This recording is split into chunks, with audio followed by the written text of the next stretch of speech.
The massive glass dome of the Galactic Council building shook as another emergency alarm blared through the corridors. Inside the main chamber, hundreds of alien species sat in their floating seats, all talking at once. Some were clicking their claws nervously. Others were making strange whistling sounds, and a few were even crying what looked like purple tears. Ambassador Kolnith stood at the center podium, his tall blue body trembling as he held up a glowing device. His people, the Valians, were known across the galaxy for being calm and smart, but today even he couldn't hide his fear.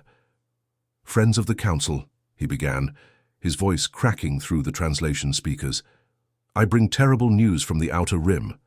The Jakari system is gone, completely gone, just like the other 47 systems before it." The chamber fell silent. Everyone knew what that meant. The Void Hunters had struck again. For 3 long years, these mysterious enemies had been moving through space like a deadly plague. Their ships looked like giant insects mixed with machines, all black metal and pulsing red lights. They would arrive at a star system, attack everything that moved, and then leave nothing behind but empty space and floating rocks. The worst part was that nobody could stop them. The Council had tried everything. They sent their biggest battleships, their smartest scientists, even their most powerful weapons that could destroy entire moons. Nothing worked.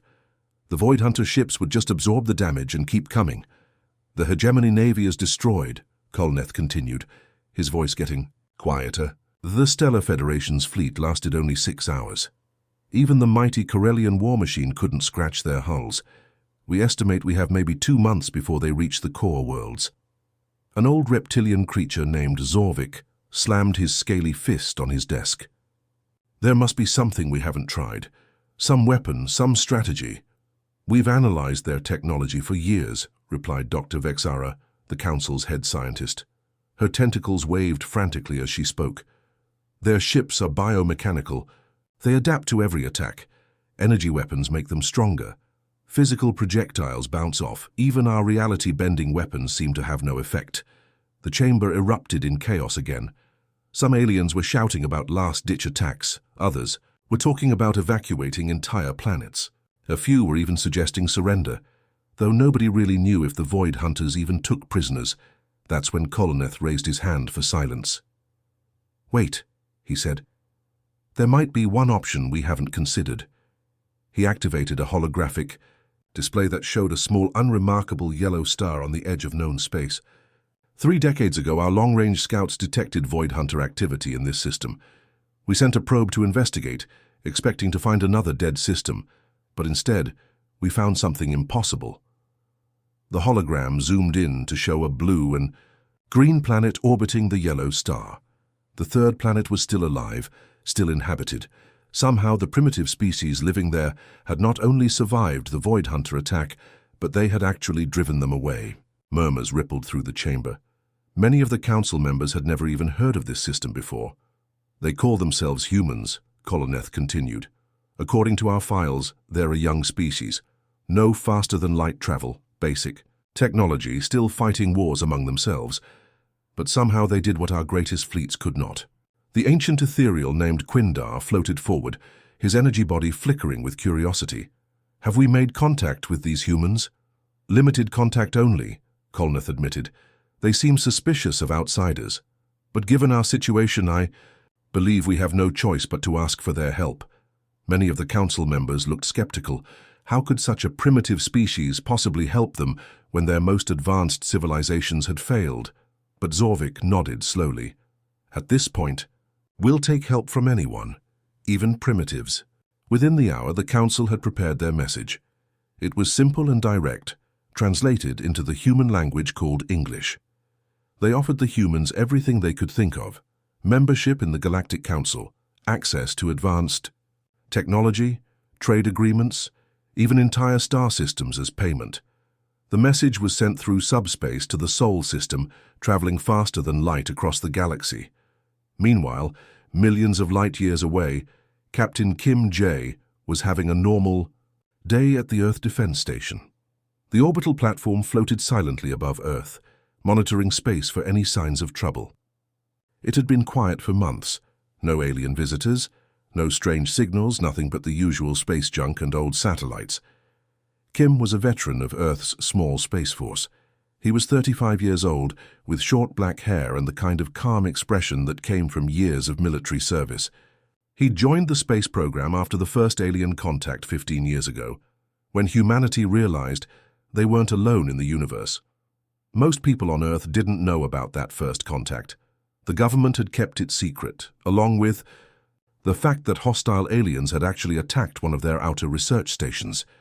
The official story was that the station had suffered a technical malfunction, but Kim knew the truth. He'd been there when the strange biomechanical ships had appeared and destroyed the research station in minutes. He'd also been there when those same ships had suddenly retreated for no apparent reason, leaving the rest of Earth's small fleet untouched. Now, as he sat in his command chair reviewing routine reports, his communication officer suddenly straightened. "Up, Captain," Lieutenant Park Hana called out. "We're receiving a subspace transmission. It's from outside our solar system." Kim frowned. They rarely got messages from that far away. "Put it through." The main screen flickered to life, showing the image of the tall blue alien. Ambassador Kolnath looked directly at the camera, his large eyes reflecting both hope and desperation. "People of Earth," the translation began, "I am Ambassador Kolnath of the Galactic Council. We are facing extinction at the hands of an enemy we cannot defeat. Our records show that your species once encountered these same enemies and survived. We humbly request your assistance. In return, we offer you membership in our council and access to all the knowledge and technology of our civilization." The message continued for several more minutes, explaining the situation and the threat posed by the Void Hunters. Kim listened carefully, his expression never changing, but inside his mind was racing. Finally, the message ended with a simple plea. "Please respond if you are willing to help us. Time is running out." The bridge was silent for a long moment. Lieutenant Park looked at her captain with wide eyes. "Sir, what do we do?" Kim stared at the screen for a few more seconds, then turned to his communications officer. "Send a reply," he said quietly. "One word only, acknowledged." As the message streaked across space toward the Galactic Council, Kim allowed himself a small smile. The aliens had no idea what they'd just asked for. Humanity had indeed survived that first Void Hunter attack 30 years ago, but not in the way the Council thought. Earth's response would change everything. Lieutenant Park Hana pressed her back against the slimy wall of the Void Hunter ship, trying not to breathe too deeply. The air inside smelled like rotting fish mixed with hot metal, and everything around her seemed to be alive. The walls weren't made of normal metal or plastic like human ships. Instead, they looked like the inside of some giant creature, with veins pulsing underneath a wet, dark surface. Her special infiltration suit was working perfectly, keeping her body heat hidden from the ship's sensors. The suit had taken Earth scientists 12 years to develop, based on samples they'd secretly collected from that first Void Hunter attack decades ago. While the rest of the galaxy thought humans were just lucky survivors, Earth had been busy studying their enemy. Hana moved carefully down the corridor, her boots making soft squishing sounds on the organic floor. Every few steps, she had to duck behind strange growths that looked like giant mushrooms or hide in alcoves that pulsed with bioluminescent light. The ship was massive, easily 10 times bigger than Earth's largest warship, but it felt more like being inside a living whale than a normal spacecraft.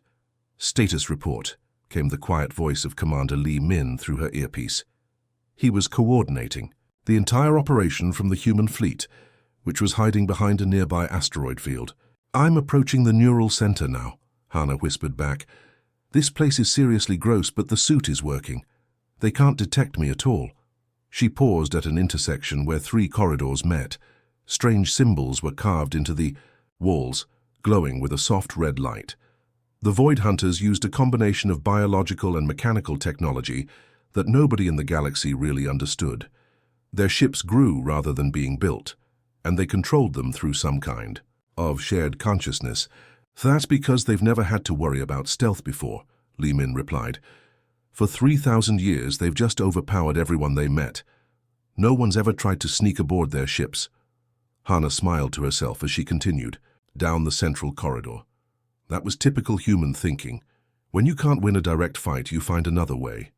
While the Galactic Council had been throwing bigger and bigger fleets at the Void Hunters, humanity had been taking a completely different approach. The corridor opened into a vast chamber that made Hannah's jaw drop. The neural center of the ship was like nothing she'd ever seen. Thousands of organic cables hung from the ceiling like jungle vines, all pulsing with different colors of light. In the center of the room was a massive brain-like structure, easily the size of a small building, floating in some kind of clear fluid. "Holy cow," she breathed. "Commander, you need to see this. The neural center is incredible. It's like they grew an entire artificial brain to run the ship."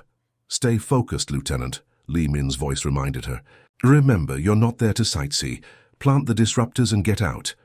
Hannah nodded and pulled the small devices from her pack. Each neural disruptor was about the size of a smartphone, but packed with technology that had taken humanity's best scientists years to develop. They were designed to interfere with the specific brainwave patterns that the Void Hunters used to control their ships. The tricky part was getting close enough to the central brain without being detected. Hannah activated her suit's stealth mode and began climbing up one of the organic support pillars. The surface was wet and slippery, but her gloves had special grips that helped her hold on. As she climbed higher, she could hear the ship around her. It wasn't the mechanical humming of a normal spacecraft, but something more like breathing or a slow heartbeat. The entire vessel was alive in a way that still creeped her out, even after months of training for this mission. "This is really too easy," she whispered as she reached the optimal position. "I'm right next to their central nervous system, and they have no idea I'm here. Either they're incredibly overconfident or they never expected anyone to study them instead of just shooting at them," Li Min finished. "Remember, Lieutenant, every other species in the galaxy has tried to destroy these ships with brute force. We're the first ones to actually learn how they work." Hannah began placing the disruptors around the floating brain. Each device attached itself to the organic surface with tiny needle-like probes that could penetrate the biomechanical armor. Once all 6 disruptors were in place, they would create an interference pattern that would disrupt the ship's neural network. The plan was brilliant in its simplicity. Instead of trying to destroy the Void Hunter ships, humanity would temporarily paralyze them. The disruptors would cause a feedback loop in the ship's nervous system, making it impossible for the crew to control their vessel properly. "All disruptors placed," Hannah reported as she attached the final device. "Ready for activation on your command." She quickly rappelled down from the brain structure and made her way back toward the exit corridor. Around her, the ship continued, its organic rhythms completely unaware that it had been sabotaged.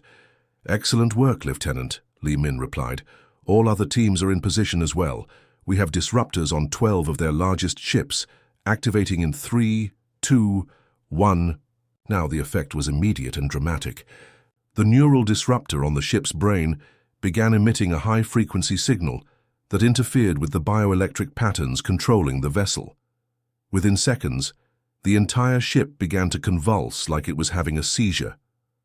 Hannah felt the floor buckling beneath her feet as the ship's organic systems went haywire. Emergency lights began flashing, and she could hear what sounded like screaming coming from deeper in the ship. Probably the Void Hunter crew trying to figure out what was happening. Through a nearby viewport, she could see the rest of the Void Hunter fleet. One by one, the massive biomechanical ships were losing control. Some were spinning in circles, others were drifting helplessly, and a few were actually colliding with each other as their navigation systems failed. "It's working," she reported excitedly. "The whole fleet is in chaos." From her position, Hannah watched something that no one in the galaxy had seen for over 3,000 years, Void Hunter ships retreating. The few vessels that hadn't been hit by disruptors were trying to help their disabled comrades, but they were clearly overwhelmed by the situation. "Mission accomplished." Li Min's voice came through with obvious satisfaction. "All teams extract immediately. We don't want to overstay our welcome." As Hannah made her way to the extraction point where a small human shuttle would pick her up, she couldn't help but feel proud. Humanity had just done something that the galaxy's greatest civilizations couldn't accomplish. They had defeated the Void Hunters without firing a single shot. The key had been patience and observation. While everyone else was trying to build bigger weapons, Humans had spent 30 years studying their enemy, learning their weaknesses, and preparing for exactly this moment. As her shuttle carried her away from the disabled Void Hunter flagship, Hannah looked back at the chaos they'd created. For the first time in recorded galactic history, the unstoppable enemy was running away. But she knew this was just the beginning.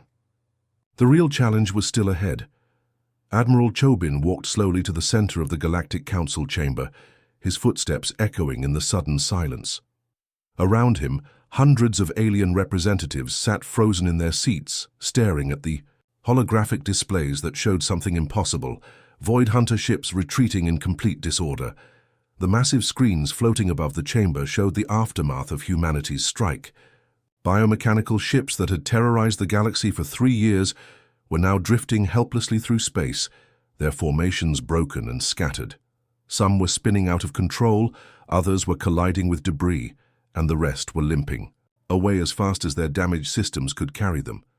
Cho was a tall man in his 50s, with graying hair and the kind of steady presence that came from decades of military service. He wore a simple blue uniform with no fancy decorations, which made him stand out among all the elaborate alien dignitaries in their ceremonial robes and glittering technology.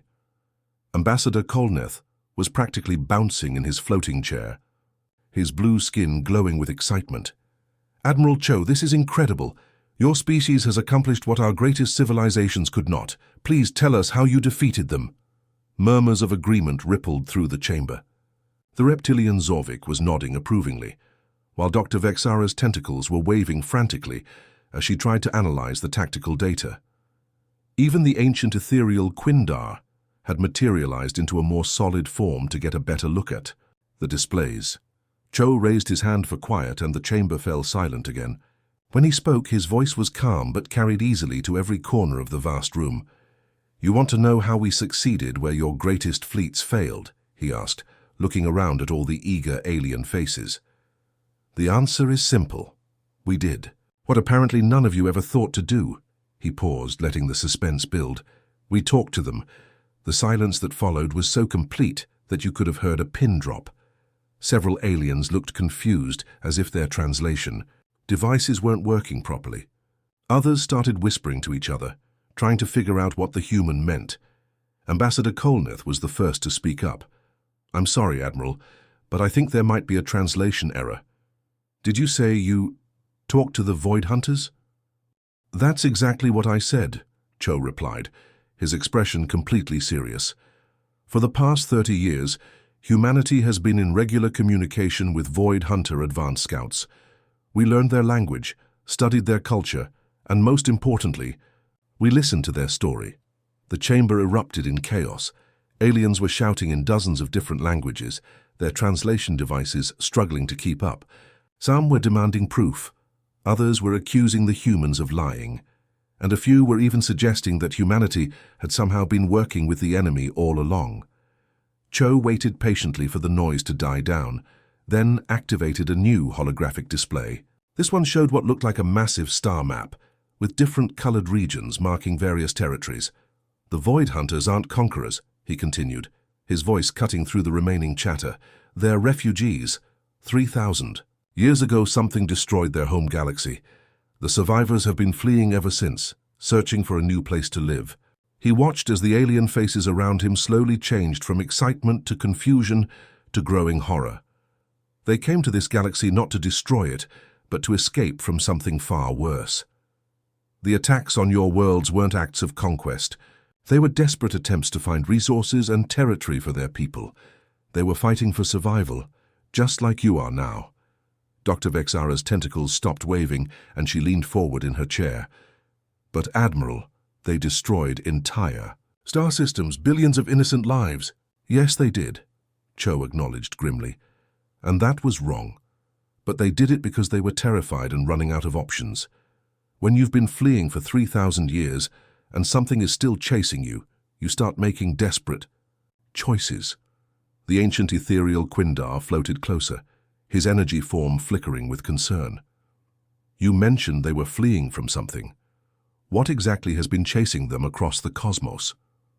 Cho's expression grew darker, and he activated another display, This one showed long-range sensor readings from the edge of the galaxy. The data was difficult to interpret, but it clearly showed something massive approaching their position. "We call them the Architects," he said quietly. "According to the Void Hunters, they're an ancient race that has been harvesting entire galaxies for millions of years. They don't just conquer worlds, they consume everything. Matter, energy, even the fabric of space itself." The chamber fell, silent again, but this time it was the silence of growing dread rather than confusion. Zorvik was the first to find his voice. How powerful are these Architects? Powerful enough that the Void Hunters, who you couldn't defeat even with your combined fleets, run in terror at the mere mention of their name, Cho replied. The biomechanical ships that have been terrorizing your worlds? To the Architects, they're like children playing with toys. Ambassador Kolneth's translator was having trouble processing what it was hearing. Running from what exactly? Cho walked over to the main display and pointed to a section of the star map that was highlighted in ominous red. Our long-range sensors detected them 3 days ago. They've just entered our galaxy, approximately 3 systems away from the outer rim. Based on their current speed and trajectory, we estimate they'll reach the core worlds in approximately 6 months. The horror on the alien faces was unmistakable now. Many of the council members were staring at the display in shock, while others were frantically communicating with their homeworlds. 6 months, Dr. Vexara whispered, and if the Void Hunters couldn't stand against them, then we're all in serious trouble, Cho finished. The good news is that humanity has spent the last 30 years preparing for this exact scenario. We knew this day would come eventually.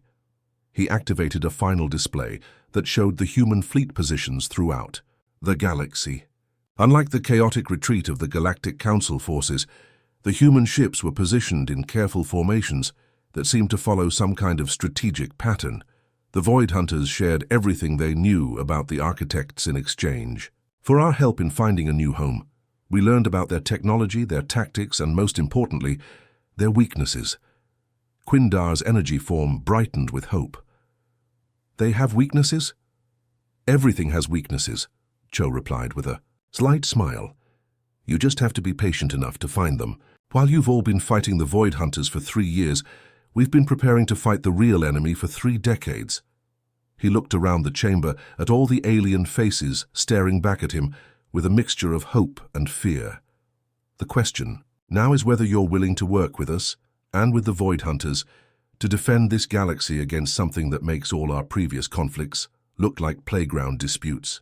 Ambassador Kolneth straightened in his chair, his blue skin now pale with understanding. What do you need from us, Admiral? Cho's expression became deadly serious. Everything you've got. Because what's coming next will determine whether any of us survive to see next year. The chamber was silent as the full weight of the situation sank in.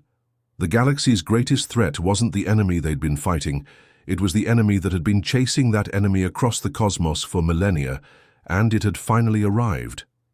Captain. Songyu stared at the sensor display on her ship's bridge, trying to make sense of what she was seeing. The numbers kept changing, jumping around like the sensors couldn't decide what they were looking at. But the shape on the screen was clear enough, and it was absolutely terrifying. The thing approaching their position was enormous, easily 1,000 times larger than the biggest space station humanity had ever built. But it wasn't shaped like any normal spacecraft. Instead, it looked like someone had taken a giant crystal and twisted it into impossible angles. Parts of it seemed to fold in on themselves, creating geometric patterns that hurt to look at directly. "Ma'am," called out Lieutenant Kim Do from the sensor station, his voice shaking slightly. "The readings don't make sense. According to our instruments, that thing is somehow bigger on the inside than it is on the outside." Songyu had been captain of the Earth defense ship Harmony for 8 years, and she'd seen plenty of strange alien technology. But this was different. This defied everything she knew about how the universe worked. "That's because it's not following our physics," she replied, trying to keep her voice steady for the sake of her crew. "It's rewriting the rules as it goes." The main view screen showed the entity in all its horrible glory. The crystalline structure seemed to shift and change as they watched, like it was alive, but made of pure geometry instead of flesh and blood. Smaller objects moved around it in complex orbits, and each of those smaller objects was still massive enough to dwarf the largest Void Hunter ships they'd fought just days earlier. "Captain," her communications officer reported, "we're receiving panicked transmissions from across the Allied fleet. The Galactic Council ships are requesting immediate evacuation procedures. Some of the Void Hunter vessels are already powering up their engines to flee." Song Yu couldn't blame them. Even through the cold metal and electronics of her ship, she could feel something wrong about the approaching entity.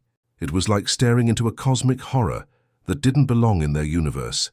She activated the fleet-wide communication system, her voice broadcasting to hundreds of ships containing dozens of different species. Humans, Vailians, Corellians, Ethereals, and even former enemies, the biomechanical Void Hunter vessels that had agreed to join their desperate alliance. "This is Captain Song Yu of the Earth Defense ship Harmony," she began. "I'm transmitting detailed sensor readings of the approaching entity to all vessels. What you're seeing is what our Void Hunter allies call the Architects." She paused, looking at the data streaming across her screens. The information they'd gathered from 30 years of secret contact with the Void Hunters painted a picture that was almost too horrible to believe. According to our allies, the Architects have been moving through the universe for millions of years. They don't just conquer galaxies, they harvest them completely. They consume matter, energy, even the basic structure of space-time itself. When they're finished with a galaxy, there's nothing left but empty void.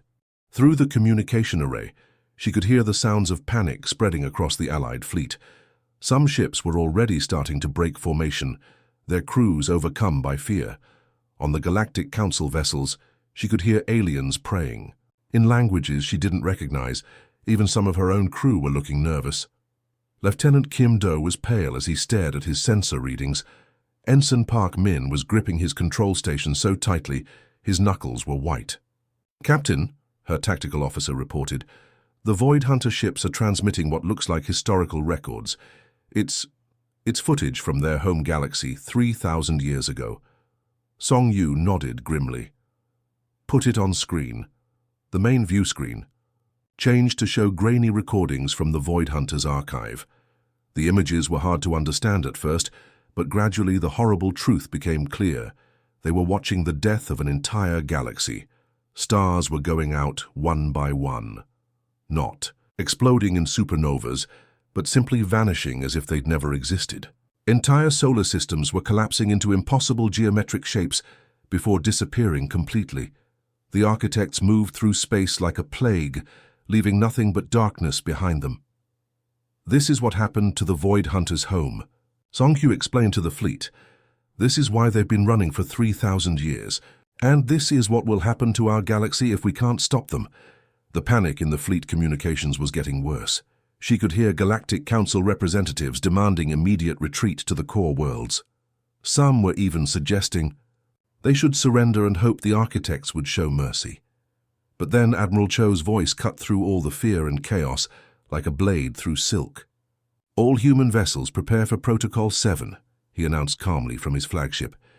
"It's time to show our new friends what we've really been building for the past 3 decades. Song Yu felt a surge of hope mixed with nervous excitement. Protocol 7 was humanity's most classified military secret, something so sensitive that even she hadn't known the full details until this moment. "You heard the Admiral," she told her crew. "Begin Protocol 7 activation sequence and send a message to all Allied vessels.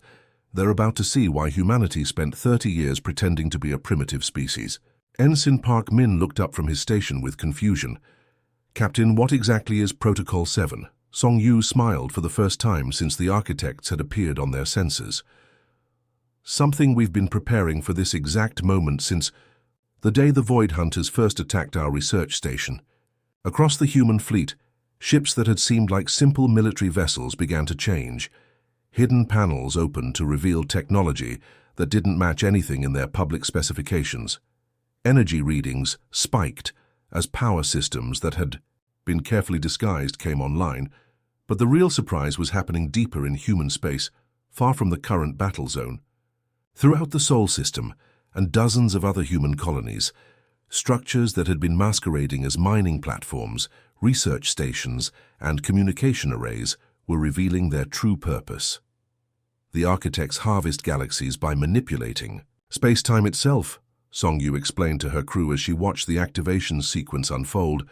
They bend reality to their will, making it impossible for normal physics to affect them. She turned to look at the approaching geometric horror on their view screen. But you can't bend what's already been locked in place. Throughout human space, massive reality anchor stations came online one by one. Each station was the result of decades of secret research and construction, built using technology reverse-engineered from Void Hunter biomechanics and theoretical physics that pushed the boundaries of human understanding. What do the reality anchors do? Lieutenant Kim Do asked, still staring at his confused sensor readings. They lock space-time into rigid parameters, Song-Yu replied. The architects can twist reality because reality is normally flexible, but if you anchor it in place, she gestured toward the view screen, where the impossible geometric entity was suddenly looking much less impossible. The crystalline structure was still massive and threatening, but it was no longer folding space around itself. The smaller constructs were falling into normal orbital patterns instead of their previous reality-defying formations. Then your cosmic horrors become sitting ducks? She finished with grim satisfaction. For the first time in millions of years, the architects had encountered an enemy that had anticipated their every move. The real battle was about to begin. The architect fleet moved through space like something out of humanity's worst nightmares. From the bridge of the flagship Unity, Admiral Cho Bin watched as reality itself seemed to bend and twist around the approaching enemies. Stars flickered and changed color as the massive crystalline ships passed near them. Empty space rippled, like water, and in some places it looked like the universe was tearing apart at the seams. "Sir," reported Captain Song-Yu from her position at the tactical station, "our sensors are going crazy. The readings keep shifting every few seconds. It's like they're rewriting the laws of physics as they move." Around the flagship, the combined Allied fleet looked pitifully small compared to what was approaching them. Human ships, Galactic Council vessels, and even the biomechanical Void Hunter craft that had joined their desperate alliance, all of them together seemed like tiny insects facing a cosmic storm.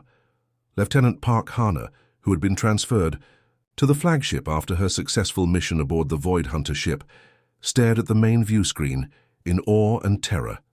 The lead architect vessel was a massive geometric structure that seemed to exist in more dimensions than her brain could process. Parts of it folded in on themselves, in ways that made her eyes water just looking at them.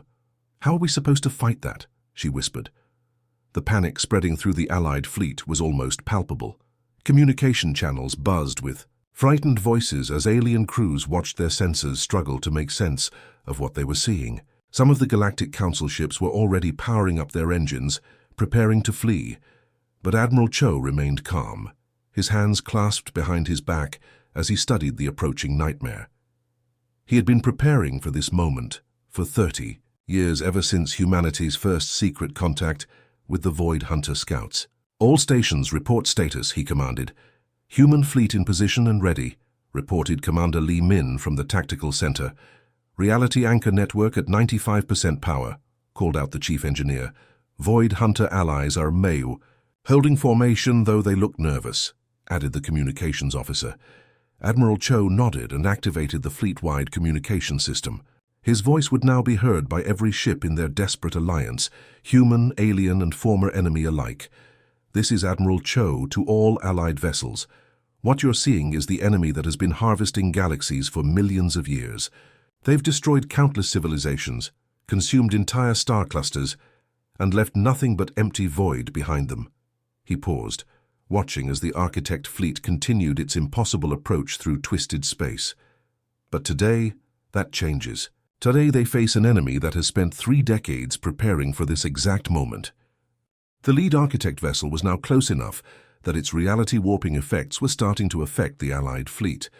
Some ships reported their instruments going haywire, while others found their engines behaving strangely as local physics became unreliable.